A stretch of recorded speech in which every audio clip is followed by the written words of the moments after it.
সাগরের ওই প্রান্তরে শুনি পর্বত চূড়ায় চাঁদ জাগে।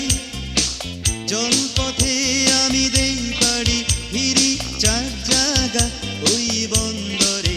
তবু চলেছি ব্যথার মন নিয়ে, ফিরবো না অনেক দিনে আমি।